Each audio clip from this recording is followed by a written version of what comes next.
From the Oklahoman newsroom, this is an OU update. I'm Jenny Carlson here in studio. Oklahoma has made it official. Jalen Hurts is the starting quarterback for the Sooners this year. And as I said, it's official, but Ryan Aber joins us on the phone to talk about this. And Ryan, I don't think anybody was surprised by this announcement because it seemed, maybe even since January when Jalen Hurts announced his transfer to Oklahoma, that he was going to be the starter. It was just a matter of time. So is this the worst-kept secret in college football?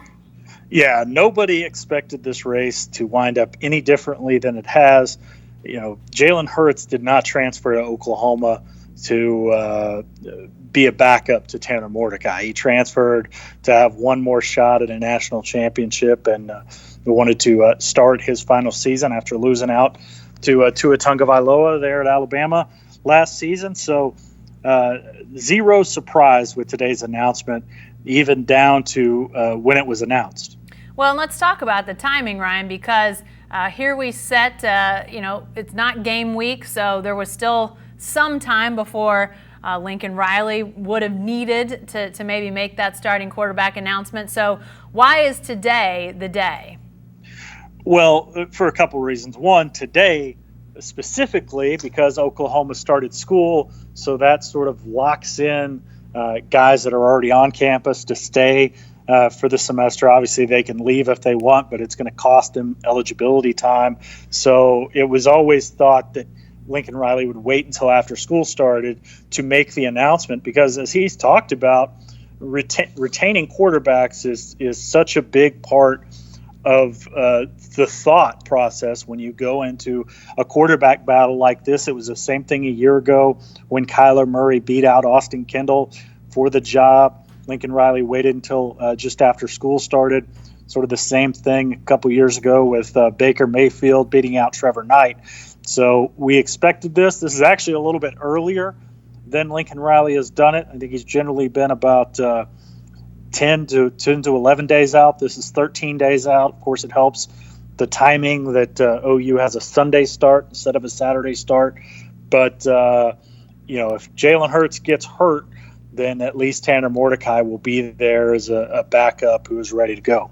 Before we talk a little bit more about Hurts as a starter, Ryan, I mean, obviously Tanner Mordecai has been the guy that's been talked about as the other guy in this competition, and yet since camp started, there's been talk that Spencer Rattler, the true freshman, the five-star recruit, really ballyhooed, has sort of inserted himself into this. I know Lincoln Riley's always talked about wanting to have competition, wanting to keep these guys on their toes. Is that maybe a side element to this whole thing that now you see Mordecai and Rattler kind of in that fight for maybe that backup role? Well, a little bit, but in my mind, I don't think there's any way that barring something crazy, an injury, whether it be to Jalen Hurts or somebody else, that I think Tanner Mordecai is going to be the backup. Now, if Jalen Hurts gets hurt, then especially if it's a few games into the season and Spencer Rattler has had time to acclimate himself a little bit more to the system, then maybe you could see him bumping over Tanner Mordecai to start. But I think the plan right now is to redshirt Spencer Rattler to save that year of eligibility, get him into a few games. You can get him into as many as 4 this year, and they did that last year with Tanner Mordecai.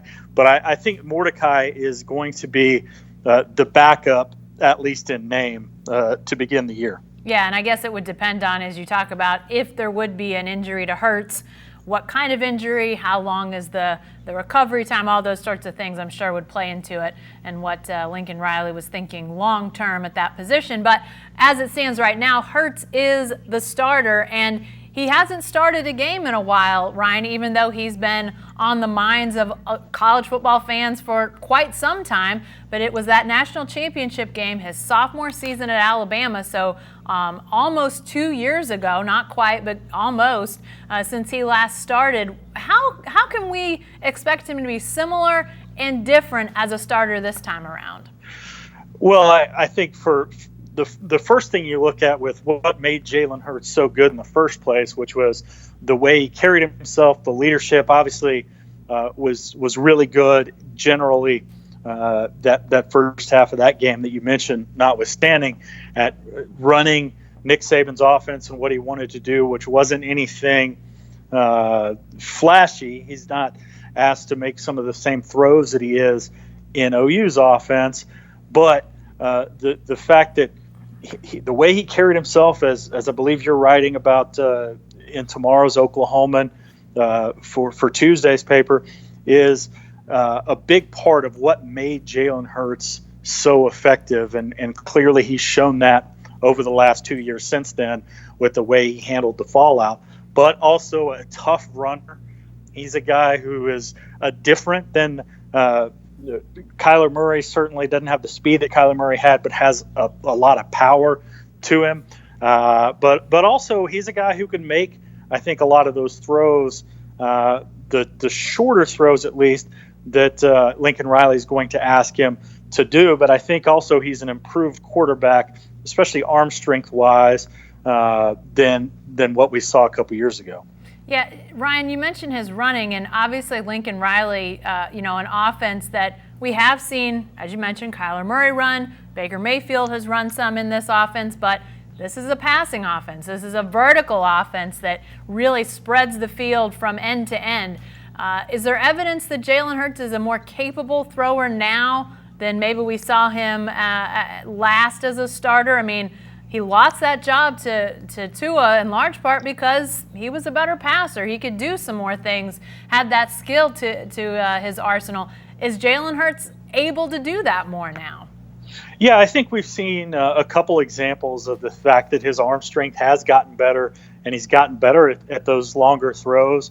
And that was the second half of the SEC championship game where he sort of turned the tables on Tua a little bit, replaced him, and wound up leading the Crimson Tide back to victory. I think you saw in that game him making some throws that I don't think he could have made a year before that. So there's progress there. And then with the OU spring game, it wasn't a big sample size, and obviously a spring game to actual competition on Saturdays is a whole lot different. But I think you saw some things out of Jalen Hurts that day, that night, that made you feel a little bit encouraged about where he stands in Oklahoma's offense.